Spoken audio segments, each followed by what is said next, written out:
Muy bien, a punto de salir por la municipal 89.5. Ya tenemos casi todo listo, ordenando las últimas cosas. Programa de hoy, voy a hablar de las papas.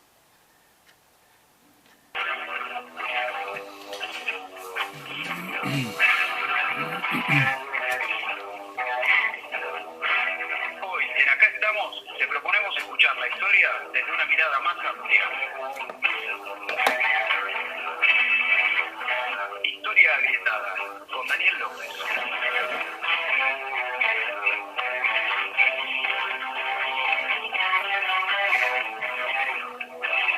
Acá estamos, miércoles después de las 18:30 horas, por FM 89.5, Radio Municipal de General Rodríguez.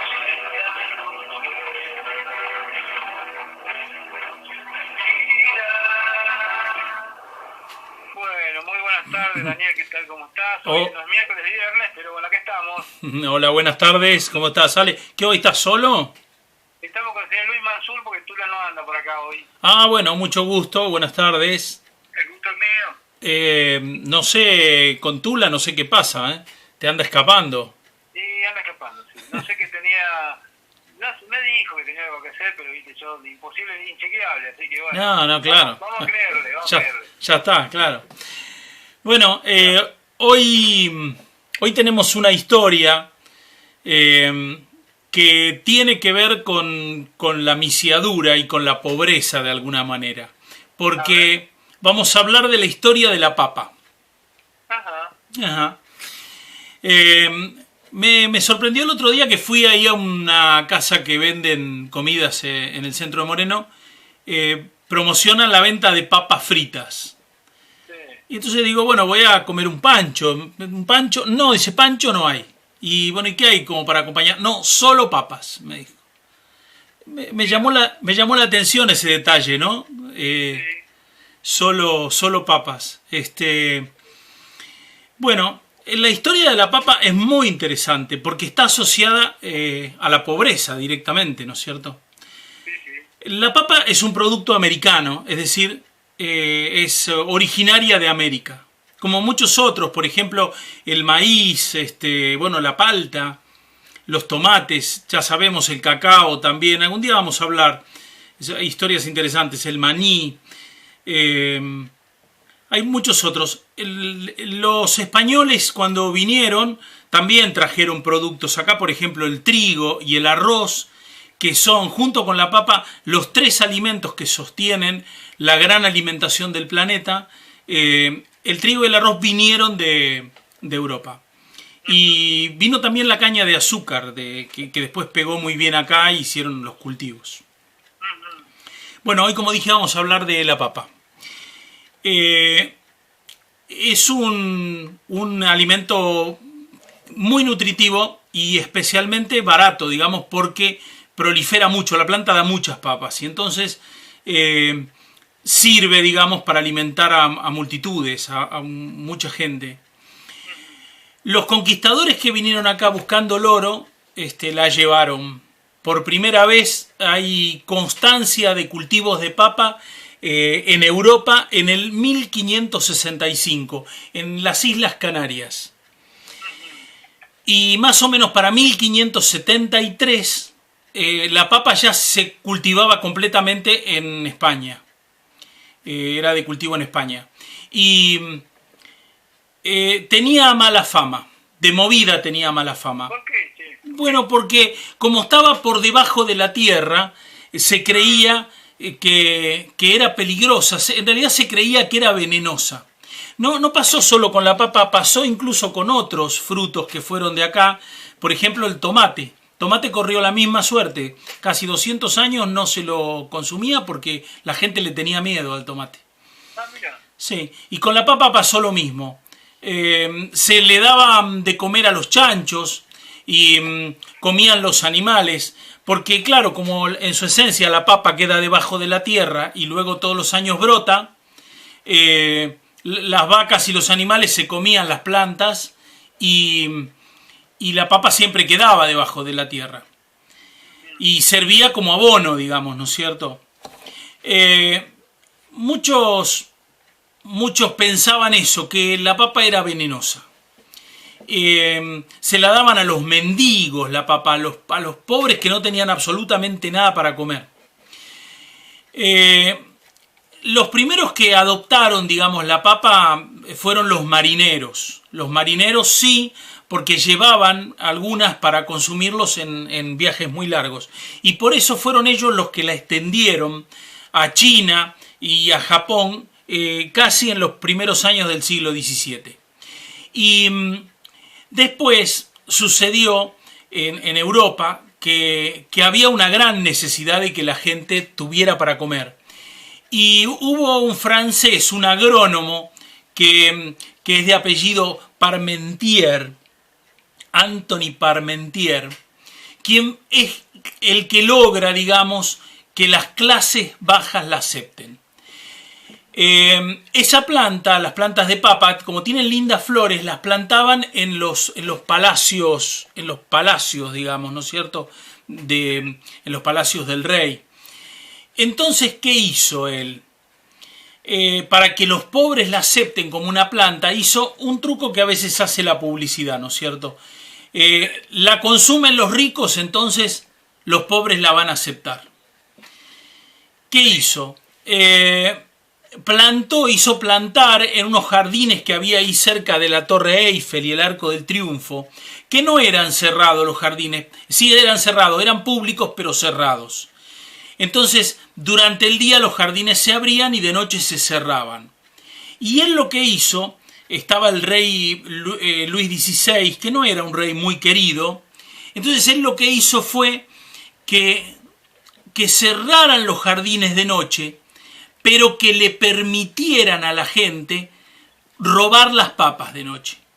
Digo, que hicieran como la vista gorda, digamos, y aceptaran si era necesario algún pequeño soborno para que los pobres pudieran robar esas papas que se entendían que eran las papas que consumía la nobleza. Y con eso lograron que los campesinos y los pobres comieran, digamos, comenzaran a consumir ese producto que vuelvo a repetir, como venía de abajo de la tierra, se pensaba que era un producto que no era para las personas. Más o menos en 1770 o alrededor de 1770, Europa tiene una hambruna muy grande, muy grande. Y entonces ahí se reconoce el valor de la papa como alimento, digamos. Porque cuando había una mala cosecha de cereal se quedaban sin nada. Y entonces la papa empezó a ser la otra pata, digamos, ¿no es cierto? El cereal estaba mal, pero como la papa era un cultivo de bajo tierra, tenía otras posibilidades. Donde fue muy, muy celebrada fue en Irlanda. En Irlanda había una pobreza muy grande y el 80% de la población, de los pobres, comían papas. Hay un cuadro muy famoso de Van Gogh, de la primera etapa de Van Gogh, que está en el Museo de Ámsterdam, que se llama así, Comedores de Patata. Y el cuadro muestra, digamos, unas personas, unos aldeanos, comiendo papas, exclusivamente papas. Era digamos, un alimento de la pobreza, ¿no es cierto? En Europa entonces empezaron a imprimirse algunos folletos de cómo cultivarla, para que la gente, y las aplicaciones que podía tener para que la gente las empezara a usar. Les empezaron a llamar manzanas de tierra. Y bueno, y ahí se empezaron a convertir en un alimento digno de las personas, un producto que después iba a revolucionar la industria un poco más adelante. Ahora lo vamos a ver. Así nace, digamos, la papa cortada, tanto en rodajas como bastones, y frita, que se le llama papa a la francesa. Digamos, la papa originariamente frita se le llamaba papa a la francesa. Ese origen está disputado del nombre, está disputado, no el nombre, sino quién empieza, digamos, con la tradición, si Bélgica o Francia. Y las papas secas que vienen en paquete se llaman a la inglesa. Bueno, Ah, sí. Bueno, ahora sucede lo siguiente, ¿no? El éxito de la papa también tenía un costado complicado y fue que las papas que ellos tenían en Europa provenían de unas pocas variedades que habían ido de América. Más o menos parecidas genéticamente. Y entonces eso sucede, o lo que sucede con eso, es que las papas son muy vulnerables, o cualquier cosa que provenga de poca clonación genética es vulnerable. Y entonces una enfermedad o una plaga podía destruir los cultivos. Y bueno, y el desastre se dio. En 1844 y 1845 hubo un moho que atacó esas plantaciones de papa. Se llamó el tizón tardío ese patógeno. Y arrasó con los cultivos de papa de toda Europa continental, completa, desde Bélgica hasta Rusia. Y en Irlanda peor todavía, porque ya dije, en Irlanda el 80% de la población se alimentaba exclusivamente de papas. Y bueno, destruyó 3 cosechas el tizón tardío. Y provocó una hambruna que en ese entonces mató más o menos 1 millón de personas. Bueno, posteriormente el colonialismo y la emigración de Europa llevaron la papa prácticamente a todos los rincones del mundo, porque el colonialismo la llevó junto con los misioneros, la fueron llevando, digamos, a sus colonias. Y entonces fue a parar a la India, al delta del Nilo y obviamente también a África, ¿no es cierto? Nigeria, todos los países africanos recibieron la papa como un alimento, un superalimento, que a veces en muchos casos era el único que había. Desde Europa vino a América del Sur la papa. Aunque parezca mentira, la Argentina vino desde Europa, o sea, haciendo ese recorrido. Desde allá se estableció en Argentina y también en Brasil. Bueno, posteriormente la papa fue a Estados Unidos también. Y en Estados Unidos es donde hay una historia que ellos se arrogan, digamos, la papa que le llaman Saratoga Spring, Saratoga Chips, que es la papa, como la conocemos, como la papa frita que se consume en los bares, que se consume cuando uno toma una cerveza. Siempre esas historias son como la de la milanesa que se le quemó y que hizo la milanesa a la napolitana. Bueno, esta es una historia más o menos parecida porque es como un cliente que fue a ese restaurante de Saratoga Springs, de Saratoga en Nueva York, y pidió papas y se las mandó de vuelta porque estaban poco cocidas. Que las cortara más finas y se las diera más cocidas. Y entonces el cocinero las volvió a mandar y otra vez se las mandó de vuelta. Y finalmente, digamos, el cocinero enojado hizo unas papas súper finitas y las cocinó de manera que no se podían pinchar con el tenedor. Y se las mandó a la mesa y encima le mandó mucha sal. Y se las mandó a la mesa y bueno, ahí los comensales se quedaron sorprendidos y pidieron más. Esto cuenta la historia. Claro. Yo pensé que me iban a enojar. No, bueno, claro, pero esto cuenta la historia. Incluso es más, está, digamos, la persona que era el chef, que figura como el creador de esta papa. Y en la tumba de él figura, digamos, un epitafio que tiene que ver con eso. Eso en Estados Unidos, ¿no es cierto? Ellos bautizaron a esta papa como Saratoga Chips. Y entonces ahí la papa se convierte en aperitivo. Después en 1920 se inventa el pelador de papas, el pelador mecánico de papas, que va a construir, digamos, a la fabricación de las papas en multitud, digamos, estas papas fritas, ¿no? Ya industrializadas. Es el aperitivo que más se vende en todo Estados Unidos. Y después los McDonald's, aunque parezca mentira, la cadena McDonald's fue la que trabajó muchísimo, millones de dólares gastaron para perfeccionar esas papas fritas de los franceses. Hubo otra firma canadiense, que bueno, acá la conocemos muy bien porque se llama McCain, comienza a producir papas fritas congeladas en 1957. Y va a abrir 55 fábricas en todos los continentes, salvo en la Antártida están todos los continentes. Simplemente con un producto, papas. Hay algunos estudios que se han hecho en animales, incluso en el hombre, dicen que ese alimento resulta irresistible porque tiene gran contenido de grasa y también carbohidratos, y el cerebro lo asimila casi como un premio. ¿La papa frita? Sí, la papa frita. Hoy está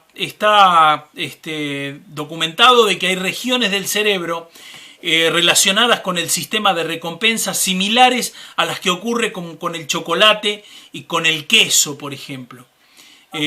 Claro, hay una parte del cerebro que se activa, esto se puede ver, la electrónica hoy lo permite, se activan partes del cerebro que se le llaman, que están en el lóbulo posterior concretamente, y se le llaman precisamente centros de la recompensa. En realidad se desconoce completamente qué sustancia de la papa produce esta reacción en el cerebro, pero así sucede. Vieron que es adictivo comer papas fritas. Sí. Bueno, aunque parezca mentira, hay un centro, digamos, internacional de la papa que protege precisamente los tubérculos de papa a nivel mundial. Mirá vos. Sí, esto yo lo vi, es muy loco, yo lo vi en un programa de Netflix. ¿Pero qué es como donde se guarda el metro patrón, más o menos en Francia? Tal cual, es un centro impresionante. Yo lo vi en una serie de Netflix que tienen las papas, incluso tienen, digamos, la clonación genética de las papas, y tienen también las papas congeladas de todos los tipos y variedades que hay. Es una fundación que se hizo en 1971, hay más de una de esas fundaciones, y está en Perú, la principal está en Perú, pero también hay en Quito, y tienen oficinas en prácticamente todos los países del mundo. Tienen en Asia, inclusive en África. Tienen 5.000 tipos diferentes de papa silvestre y más o menos 6.500 variedades de camote, que el camote es la batata. También tienen otras que son raíces, 1.300 tipos de otro tipo de raíces, que son andinos, provenientes también de Bolivia, de Ecuador, de Perú. El CIP se llama. Este centro también produce semillas que las provee, y son las semillas que son mejoradas, digamos, con todo lo que tiene que ver con genética para resistir a enfermedades, heladas, sequías. Este centro lo que aspira, digamos, es a evitar que pudiese haber en el mundo un desastre y que el mundo se quedara sin la papa. Porque hay que entender esto, la papa junto con el trigo y con el arroz son los tres pilares que sostienen el mundo, pilares alimenticios que sostienen el mundo. Aunque parezca mentira, ¿no es cierto? Las grandes poblaciones, el mundo tiene 7.000 millones de habitantes. Las grandes poblaciones del mundo o consumen uno, otro u otro. Esos son los pilares de la alimentación. Nosotros acá, como país, digamos, agrícola por excelencia, tenemos los tres. Pero bueno, hay lugares donde hay uno o hay otro. Por ejemplo, los asiáticos ya sabemos que tienen el arroz. Claro. Y bueno, iba a decir eso, que hay un programa una serie de Netflix que hace un actor que se llama Zac Efron, que sí, que habla de ecología, y en uno de esos programas lo muestran a ese centro, al CIP. Los hacen pasar y tienen que entrar así como si fueran astronautas porque las papas están congeladas, están criogenizadas, ¿no es cierto? Así que no es una cosa menor, digamos, el trabajo que se ha hecho como para proteger de cualquier calamidad, digamos, este producto que tiene que ver con la alimentación del mundo. nosotros por ahí no lo tenemos tan presente, pero consumimos muchísima papa, digamos, en el año, ¿no es cierto? Los habitantes. Bueno, hoy quería mencionar esta historia, que es una historia que tiene que ver, digamos, con la pobreza, porque la empezaron consumiendo los pobres, pero hoy es un producto que ya está prácticamente en todas las capas y en todos los niveles. Daniel, muchísimas gracias. Esa es la historia de hoy. Les agradezco el espacio y les mando saludos. Gracias. Gracias.